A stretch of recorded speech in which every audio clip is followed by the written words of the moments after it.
புலம்பலோடு காணப்பட்டு கொண்டிருக்கிறீர்களா? என் புலம்பலுக்கு எப்பொழுது தான் பதில் வரும்? நான் வருடக்கணக்காக என் இருதயத்திலே நான் புலம்பிக் கொண்டிருக்கிறேன். தேவ சமூகத்தில் அதை ஊற்றி கொடுத்து கொண்டிருக்கிறேன். தேவன் என் புலம்பலை கேட்கிறாரா இல்லையா என்று பல கேள்விகளோடு அநேகர் தேவ சமூகத்தையே நோக்கி பார்த்து கொண்டிருக்கிறீர்கள். ஆண்டவர் சொல்லுகிறார், உன் புலம்பலை நான் ஆனந்த களிப்பாய் மாற பண்ணுவேன் என்று ஒவ்வொரு குடும்பத்தையும் பார்த்து ஆண்டவர் பதில் கொடுத்து கொண்டிருக்கிறார். என் புலம்பலை ஆனந்த களிப்பாய் மாற பண்ணினீர். இன்றைக்கு அநேகர் புலம்பலோடு இருந்து கொண்டிருக்கிறீர்கள்.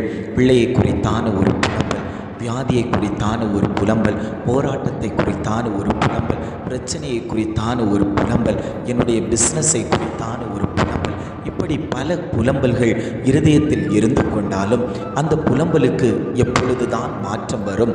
நான் தேவனைத்தான் ஆராதிக்கிறேன், தேவனைத்தான் துதிக்கிறேன், தேவ சமூகத்தில் தான் இருந்து கொடுக்கிறேன், ஆனாலும் என் புலம்பலுக்கு விடை வரவில்லையே, என் புலம்பலை யார் கேட்பார் என்று அநேகர் தேவ சமூகத்தை நோக்கி பார்த்து கொண்டிருக்கும் போது ஆண்டவர் சொல்லுகிறார், உன் புலம்பலை நான் கேட்டேன் மகளே, உன் புலம்பலை நான் கேட்டேன் மகனே.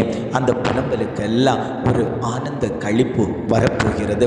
அந்த நாட்களில் நீ வந்திருக்கிறாய். இனி நீ புலம்புவதில்லை, இனி நீ அழுவதில்லை, இனி நீ துக்க முகமாய் இருப்பது இல்லை என்று ஆண்டவர் வாக்கு கொடுத்து கொண்டிருக்கிறார்.